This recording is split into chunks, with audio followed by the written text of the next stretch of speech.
Chokwadi chakaita kuti dzimba dzekuSt Martins dzipazwe chazobuda pachena. Tese takamaona mavhidhiyo evanhu vaipazirwa dzimba kuSt Martins pamberi pekomando, tingangoti pamberi pemasoja. Ndo pane zijiraoro ramunenge muri kuona iro, pano kempi yemasoja ipapapo. Muri Zimbabwe zvinhu zvinorwadza kupanyirwa dzimba, ende vanhu vazhinji vaibvunza mibvunzo yakawanda kuti sei dzimba dzapazwa, uyezve chii chambonatsokonzeresa kuti vanhu vari kunzi ivo vakabhadhara mari mastands, nhasi unowomuka vakunzi hamusisina mastands.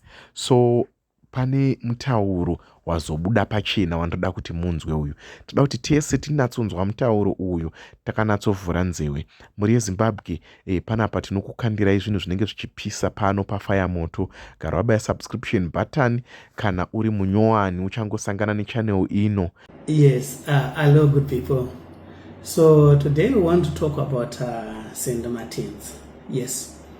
Because kune nyaya kune madrama obo arikuitika ku St. Martins that we need to talk about, and it take us back now to the topic yatakambozama kukava in detail muna June-July, where we were focusing with due diligence when buying land, when buying a property, either a house or even a business, but it feels like we need to go back to that series again. Timbobata one or two things, especially now with the demolitions are active again. We need to talk about that.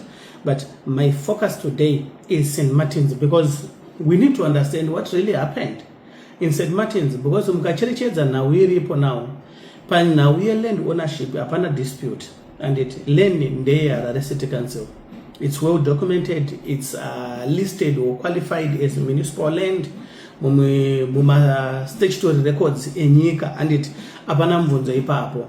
And what is also confusing here is vanhu vari kupwanyirwa, vamwe vacho vashandi veHarare City Council, then vanhu vari kupwanyirwa iwavo zvekare vanhu vane maagreement of sales, vanhu vakatopedza kubhadhara madevelopment fees avo, vanhu kutoti vakatocontributa dzimwe mari vakatotenga mapaipi nezvese zvaidiwa, anditika Harare City Council ikatora zvinhu izvozvo anditi ikanozviisa kune mamwe maprojects, vakamboda kunyeba kuti zvinhu zvabiwa kumaoffices avo ekumbari and stuff, but vakazokwanisa kuzobudisa chokwadi through a police interview anditika kuti aiwa no mapaipa akatorwa kanoshanda kune imwe project.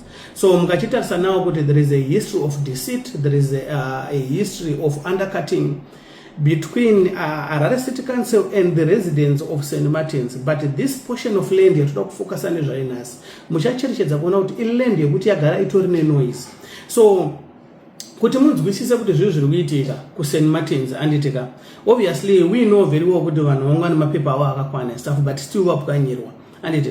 So kuti ti understand nhau yedu yokuti iri mufamba sei kubva nekupi chena nekopi, I think I need to take you through the history of St. Martins, especially with respect to Harare City Council ownership of that land, because akasike kutanga Harare City Council ichikanya vanhu vazama kuita madhiri ku St. Martins. So why is it this land now it very disputed like this? Anditeka ngatimbodzokera kumashure. So ndanyora zvinhu pasi anditeka kuti tisazorasike anditeka, because zvakati one day Harare City Council has been busy in this area, so I'll be making a reference as well kune zvinhu zvakanyora pasi for guidance, and these are things which are in public record.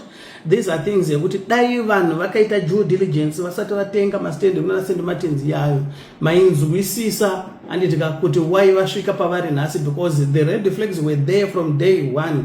Anditi tine video yatakamboita yandaitaura kuti you need to pay attention when you are buying land, because any institution munyika medu, any public official, any person of power or authority or influence can behave like a land baron. So takataura isusu takati tine examples wobe kuti kwasa kunongedzera, andika especially ekanzuriya yatine example yekumarondera yandogara ndichipa vanhu kumarondera vakakanywa nemarondera municipality yavatengesera land yekuti they don't have the rights, ownership and even selling rights to that land, vakanodyiwa nyayo kwa court ene vanhu vari stuck kumarondera anditi.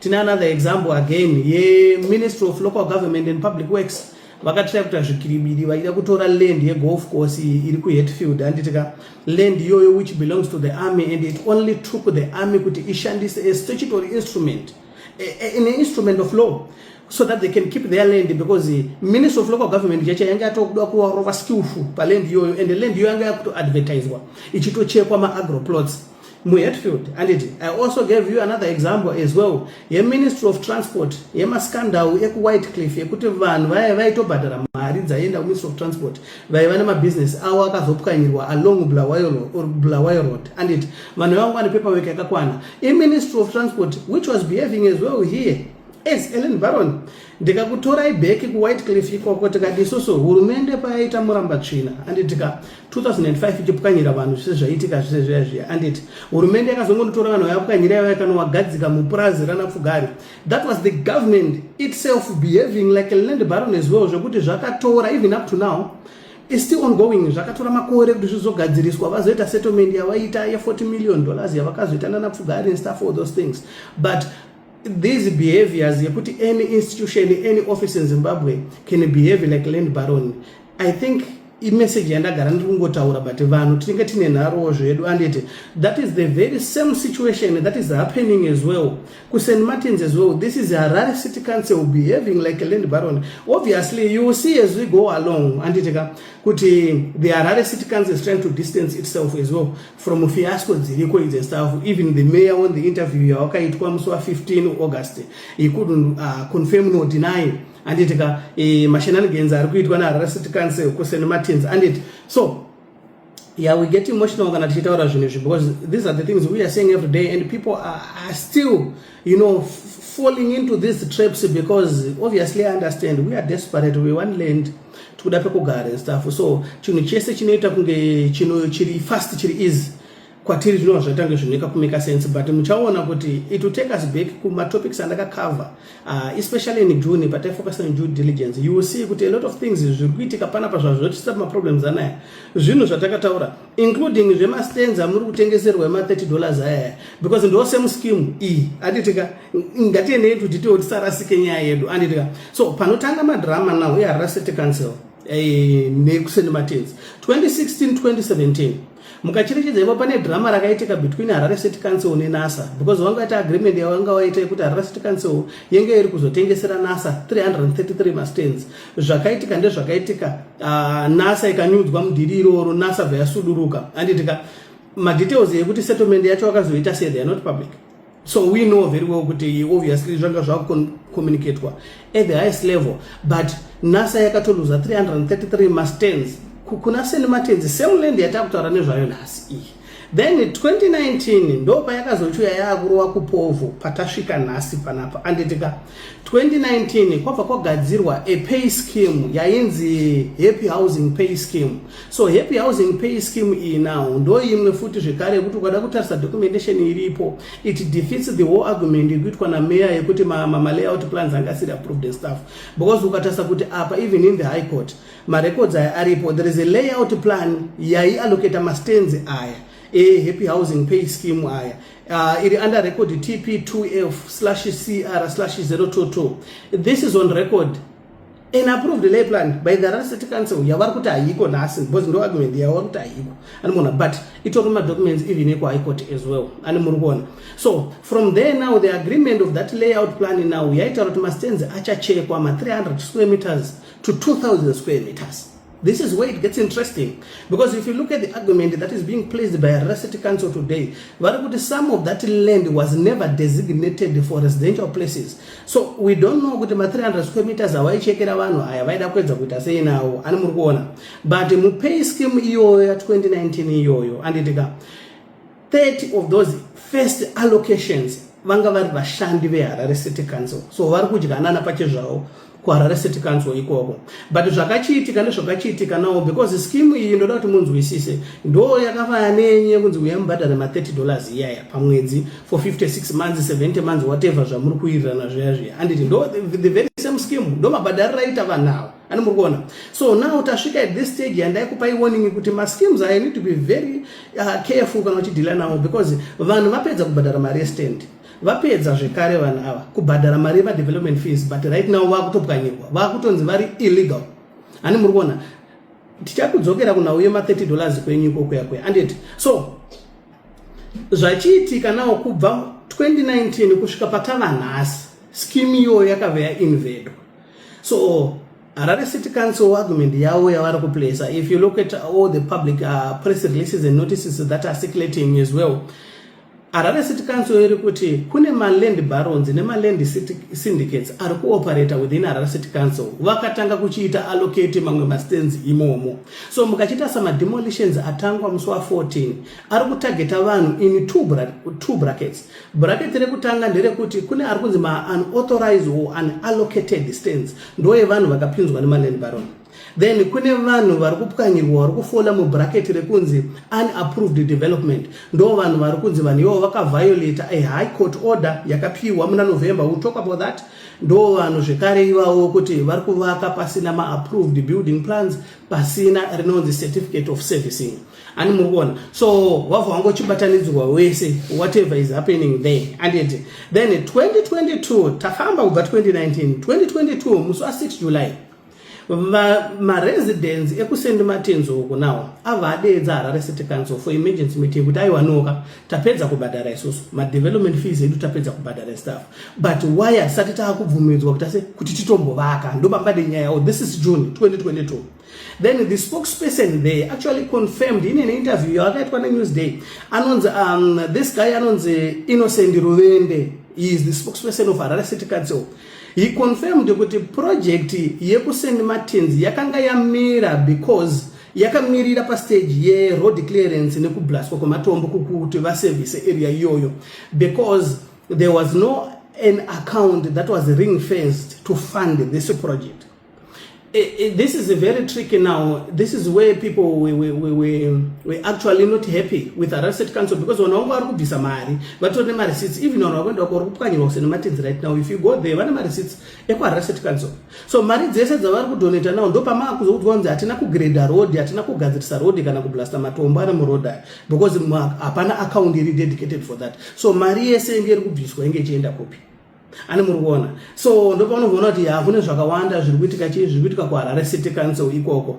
Then on that very same day iyoyo, the spokesperson here, Mr. Ruenda, he also managed to confirm kuti hapana environmental impact assessment that was done, which means there was no environmental impact assessment certificate, of which vanhu vanovaka muZimbabwe unozoti haubvumirwe kuvaka pasati paane certificate iroro. So zvazvinongoreva ndezvekuti nawo vanhu vakanga vari kuita zvinhu inonzi a parallel development, yekuti hakuna mitemo yavari kuteedzera, vanhu vari kuita zvinhu zvavo. And this is coming from Harare City Council yaallocata mastands iyaya ani muri kuona kwatiri kubva nekwatiri kuenda. And so what was then discovered then in 2022 ndeyekuti kune vanhu vakaallocatwa mastands anga ritori mumawetlands.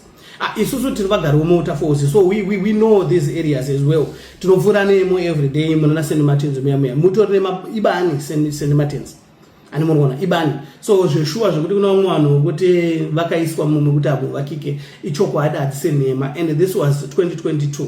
Then 2022 iyeye pane one revelation yakabva yaitika zvekare yekuti kune vanhu vakapiwa mastands now ane maissues nearmy kukomando ku1 commando, because mastands aya pamutemo wemuZimbabwe panofanira kusiwa a 200 meter buffer from any military area or military zone to residential areas. So kune vanhu vakapiwa mastands ari closer to airport road aya zvekuti vanhu vanopfuura neairport road every day munoziva pano pandiri kutaura. Pane mastands yekuti they are less than 200 meters kubva pacommando barracks paipai ani muri kuona. So vanhu ivavo nawo Harare City Council obviously 2022 they confirmed kuti no vanhu havachaallocatwa mamastands. But if you look at the language yava kutaura right now kuti vanhu ivo vakapinzwa lemaleni baron, dzinogona kunge dziri nhema, chogona kunge chichokwadi, chogona kunge dziri nhema, but hatizozive zvedu because ukatarisa kuti meya ari kuuya achitaura zvake, uyuwo kuHarare City Council anouya achitaura zvake, hurumende iri kuuya achitaurawo zvayo uku. So hatichaziva nawo maresidents ane yavo position, hatichaziva what exactly is going on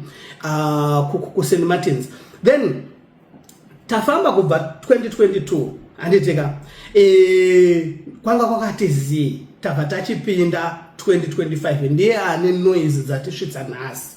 9 October 2025 Harare City Council it issued a demolition and an eviction notice kuma residents ekuSt Martins. and murgona. So my evictions, obviously they were saying vari kutargeta vanhu vakapinzwa nemaland barons, vamwe vakapinzwa nema syndicates and stuff, kuti they are not on official records eHarare City Council.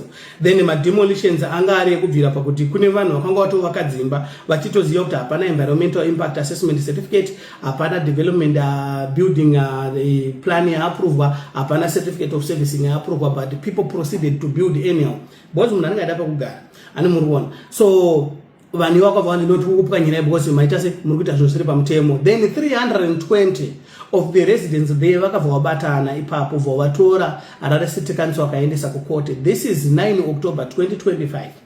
Now 20 October 2025 anditeka ndo pava vachichinja game now, pava vachipinda the office of the vice president. This is where it gets tricky now. Now, Vice President vari kubatwa pape mu crossfire yekusend Martins. So mukachicherechedza now kuti 20 October apa now, Secretary we Ministry of Local Governance and Public Works anditika anonzi Basera, anditika Basera akabva anyora tsamba yaakanyora kuHarare City Council.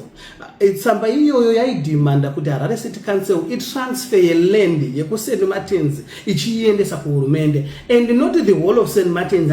Ndo pari kushandiswa nevanhu vari kunenge vakuda kuitawo politics nemacampaigns awo against the VP papa, ndo pavari kuignore that grey area. Land yakanzi iri kuitwa transferred to the government, anditika haisi the whole of St. Martins. Land iri south of Roman Catholic University, iri along road inonzi Diapo Road. Diapo Road ndo road inoconnecta Seke Road na Airport Road. So area iyoyo iri kuteedza road iyoyo kuseri kweuniversity ndo land yakanzi you need to remove all the area, the people who are in that area as well. Then that land has to be allocated, transferred ownership to the state. Why? Because pakapiwa reasoning yekuti pada kuwakwa a medical hub ipapo, of which who was building this medical hub? The Catholic University. And murgona. So pava pachipinda that connection now yekuti the VP is a staunch Catholic member, is a devoted Christian there as well. So no pava pachipinda connection ya VP ipapo. Then what made the situation worse now, that letter yakanyorwa na Secretary of Ministry of Local Government and Public Works now yakaveta reference kumba meeting notes. These are private meeting notes, which this meeting was held between the Ministry of Local Government, vanhu vakanga vari involved iwao, and the Vice President, which was dated the 14 October. And murwana ichi pasa ma resolutions kuti no, this land irufana kuiswa ku ministry ku government, kana iswa government, the university has to take that land yowaka a medical hub yada kuwaka ipapo. So mukatasa ma sequence of events aya now 9 October Harare City Council yapa a demolition order wavo waendeswa kukoti. 20 October Basera, Secretary Basera we Ministry of Local Government and Public Works ava issue letter achiti transfer land iende ku state, and kana ya state land you can contest it, and itika pava pachibuditswa zvema notes ema meeting akaitwa privately between the Ministry of Local Government and Public Works na VP ne team yawo as well 14 October. This is where now the political connection comes into play. Ndofunga we have seen noise dzimwewo ne makambenza ari kuitwa na Themba Mliswa against the VP Chwenga. This is one thing that they are using to smear him, kuti no, he's abusing his office and stuff. But now panenya yande pekuti ma demolitions are kuitwa aya apana any confirmation yekuti they have been ordered by the office of the Vice President, and he has no authority at law to issue that one as well. So dzingoro propaganda ne politics za kutambika pa space yacho, because you need to understand one thing, ma politicians they are opportunistic. Vanenge vakushandisa mukana iwo kuti vapushe ma agenda awo as well. Then I want to take you to November 2025. And it got October, but drama rese series ma drama esa. October 2025. Nyaer High Court, pana judge one of the Justice Joe, and it got. And this is a High Court case you can follow as well, because it's on record HCH 5444/25. Their 2025 case, it's public record as well, and it. So name kuda kokoti Harare City Council yapa a demolition and an eviction order. Nyaya vaendeswa kukoti nema residents. Judge awa vakava vamisa both parties. This is where it gets tricky, and this is where I want you to understand kuti maresidents ipapo ndo paane mhosva futi ipapo, because kana utachikora mutemo ka wakutombotonga kuti wachikora mutemo ndo pari kubva papinda maresidents nawo pekuti defense yawo iri kubva yaita weak mukaitarisa from that angle. Jaji akamisa muna November akati Harare City Council hakuna demolition yamuchaita, hakuna any third party yamuchainvolve kuti ievicte kana kupwanyira vanhu muSt Martins. Then kuma residents the same judge akabvat in the same judgment iyoyo ma residents apana any further development or construction that you are going to do muSt Martins kusvika zvinhu zvaita sei zvagadziriswa. So avanawo kuteerera when staff and vanhu vakaramba vachita sei vachivaka vachita zvavari kuita, ende vamwe vanhu vakatanga kuto allocate kwa futi mastands vanhu manyowani and stuff. So that was a direct violation of a court order. You are held in contempt of court. So mukachita sort vanhu vese vapukanyirwa vazopedza ma developments ese ayaya vanhu futi vekuti vapedzisa vachitoziva kuti there is an active court order iripo. Then tobva tachiuya nawo patava patiri panapa August 14 zvigreda zvekanzuru zvabva zvapinda zvaauthorizewa nani neHarare City Council, and Harare City Council now vanhu vari kuti no Harare City Council violate a court order because vakanzi nekoti amufani kutobopinda imomo muchipwanya kana kuburitsira vanhu, so violate a court order. This is the side yekuti tese ndokwatiri ikoko andi muri kuona, but now the other part as well ndo yakatanga kuviolate because vamwe vanhu vakati vachitongobuda mukoti papiwa court order hiyo, they continued parceling out land vachivaka vachidevelop waita say of which there was an active court order yavamisa kuita izvozvo. Pasiri very clear now ndepekuti under what authority is Harare City Council issued that demolition exercise.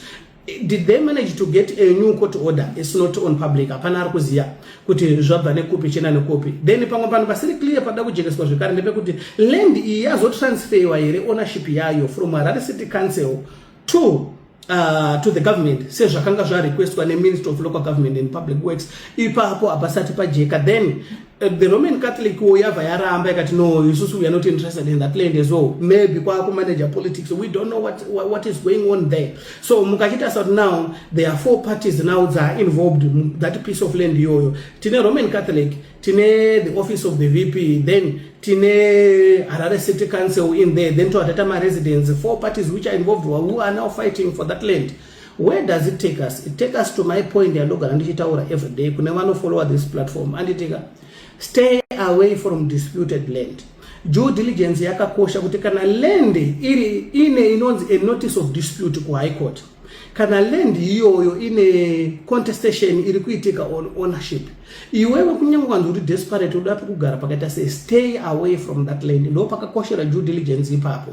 Because mukachita sauti Harare City Council is coming in and saying no, there was never a full council resolution on those things kuti atombotengeswa vari kuti apana council resolution, so obviously it was done procedurally. That's the argument they are bringing in now. They are also saying zvinhu zvakaitwa nema officers within Harare City Council, not as Harare City Council. So vari kuti imimi maifana kuya kuzoconfirm mastenzi yausati vatombowaka. That's what Jacob Mafume was saying marumwezuru, and on the 15th that's what he was saying kuti no imimi maifana kuya kuzoconfirm kuti mastenzi aya atombori legit and stuff, but imimi manu makaita izvozvo mukanovaka. Then Jacob Mafume, the mayor of Harare, has challenged the people in St Martins kuti arikuti ane paperwork yakakwana, come and produce it.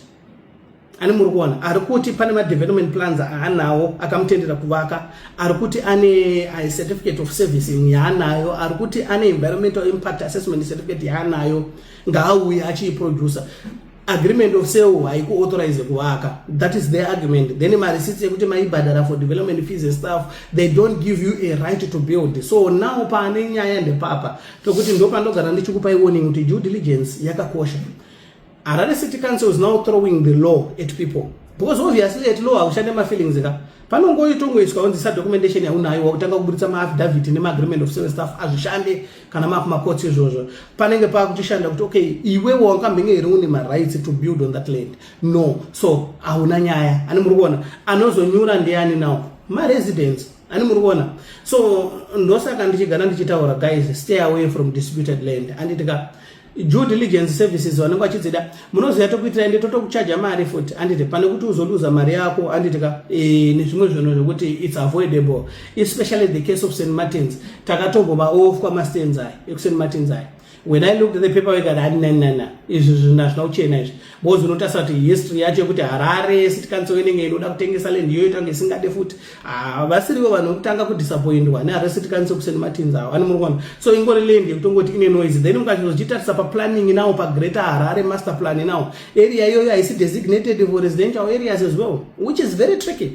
Anditi then chimwe chinhu zvekare chandaiti inini vanhu vakatenga vana kuti due diligence yawo unotarisa mavalue emastands aitengeswa ipapo ma 3.5 paland iya ngatiudza nechokwadi wakomana bozo mukachicherechedza kuti land here is just 7-8 kilometers away from the CBD.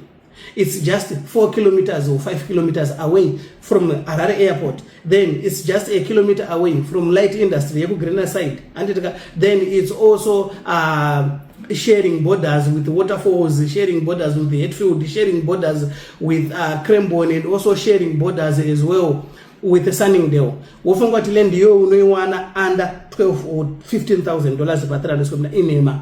So obviously tinenge chida zvinhu zvakachipa and tinenge zvanzi uri kubhadhara ma $30 $50 ako kusvika wazotase wabvuminzwa kuchivaka ipapo ndo pazviri kubvira ipapo.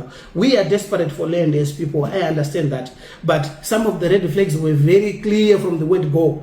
Kuti no zvina uchena izvi mastands yayo izvo right now try kutenga stand musani ndiono torinzi mari 40-50,000, but here is prime land iri kupisa kudaro iri in that proximity ku CBD ku airport ku chichi and all these neighborhoods. They says one stand right now iri below 20,000.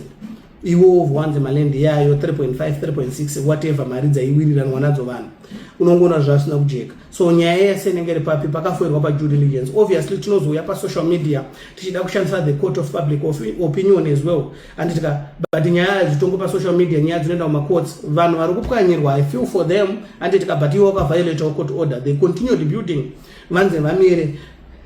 Harare City Council ya violate court order yakanzi musapwanye yapwanya. And right now we don't know the position of Roman Catholic, we don't know the position of the office of the vice president, we don't know the position yavagarwe minister of local government. And atisutoziva kuti vari kuti chii isusu because ndo vane tsamba dziri kusekuleta futi idzo dzidzi anditika dziri kuministry kwawo. No one is communicating, but vanhu vatopwanyirwa. So at the end of the day panorwa nzou chinokuwara isora. That's why due diligence yakakosha kumunhu wese. Anditika kana zvese zvaitwa zvapera idzi pfungwa dzangu, we'll keep following the St. Martin story, but now it gives me an idea. We need to talk about due diligence again. Tine land parcels atichada kubata vanhu kuSpitzkop. I gave you a warning and it tine due diligence yatikuita right now kuSpitzkop. Yeah, I know Spitzkop is big and yakadividwa but there is always a but. We are going to talk about that. And kana zvese zvaitwa zvapera idzi pfungwa dzangu, Mwari akuitire zvakanaka. God bless you.